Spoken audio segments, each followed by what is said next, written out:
1 октябрдан тартып эң аз пенсия 7100 сом болот.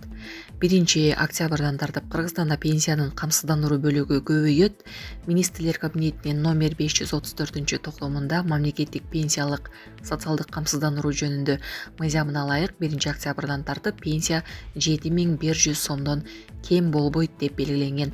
Токтом порталына жарыяланган маалыматка ылайык 1 октябрдан тартып пенсиянын камсыздандыруу бөлүгүнө кеминде 600 сомдон кошулат. Ал эми 50 000 сомдон көп суммада пенсия алгандарга эң көбү 5 000 сом кошулат. Социалдык фонддун маалыматына караганда Кыргызстанда 50 000 сомдон жогору пенсия алган 800дөн ашуун адам бар. Былтыр 1 октябрдан тартып пенсиянын камсыздандыруу бөлүгү 18% жогорулап, эң аз пенсия 6900 сомго жеткирилген. Кыргыз Республикасынын баш мыйзамынын 44-беренесине ылайык пенсия жашоо минимумунан төмөн болбошу керек. Булак Азаттык. Кыргызстандын эл аралык резерви 7 миллиард доллардан ашып рекорд жаратты. Кыргызстандын Улуттук банкынын эл аралык резервдери 2025 жылдын сентябрынын башына карата 7 миллиард 21 миллион АКШ долларын түзүп, өлкө тарыхындагы эң жогорку чекке жетти. Бул тууралуу Улуттук банк маалымдады. Эл аралык резерв 2024 жылдын сентябрында 4,3 миллиард доллар болчу. Быйыл январда 5,2 миллиард долларга жеткен. Эл аралык валюталар резерви бул өлкөнүн акча насыя саясатын жүргүзүүгө, валюталык рыноктогу курсту кармоого, баалардын туруктуулугун колдоого, мамлекеттин чет өлкөлүк валютадагы милдеттенмелерин тейлөөгө жана башка максаттарга колдонулчу мамлекеттик актив. Улуттук банк Кыргызстанда чет элдик валюталардын курсу кескин өзгөрүп кетсе, резервдеги каражатын рынокко сатып турат. Резерв негизинен алтын түрүндө сакталат, калганы кубаттуу өлкөлөрдүн валютасына айлантылып кармалат. Кыргызстандын бийлиги 2021 жылы канадалык Centera Gold Inc. компаниясы иштеткен өлкөдөгү эң ири кум төркенине тышкы башкаруу киргизип, 2022 жылы аны толук өзүнө өткөрүп алган. Ошону бери анын алтынын дүйнөлүк биржалык баанын чегинде Улуттук банк сатып алып келет. Булак Азаттык.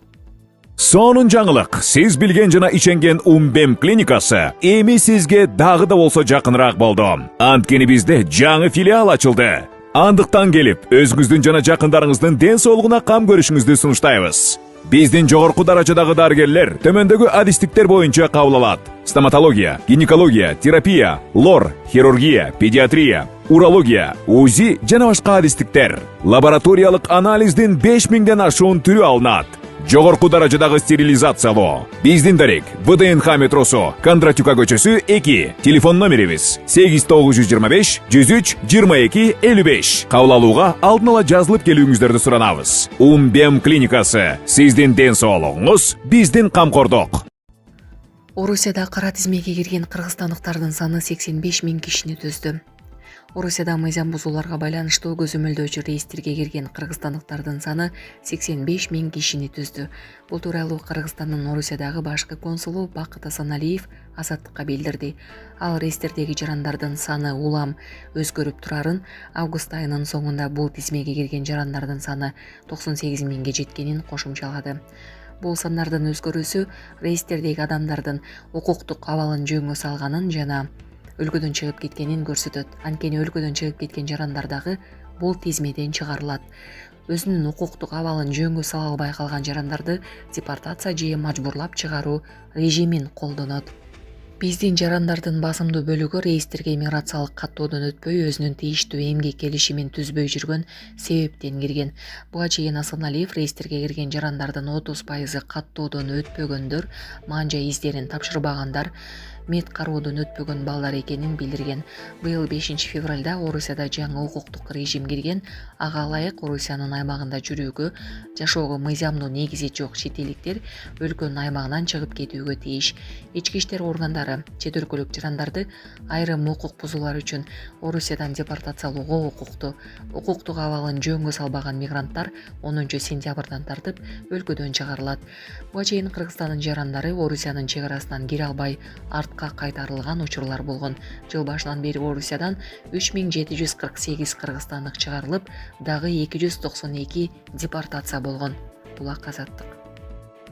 Президент: 5 жылдан бери коррупцияны тазалай албай жатабыз. Президент Садыр Жапаров коррупцияны түп тамырынан бери жок кылуу мүмкүн болбой жатканын билдирди.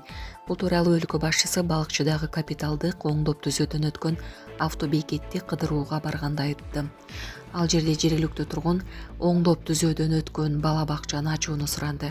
Жапаров аксакалдын кайрылуусуна жооп берип, аталган бакчаны оңдоого 90 миллион сомдон ашык каражат бөлүнгөнүн, бирок анын жарымы максаттуу пайдаланылбай калганын билдирди. Жогору жактагы коррупцияны жок кылдык.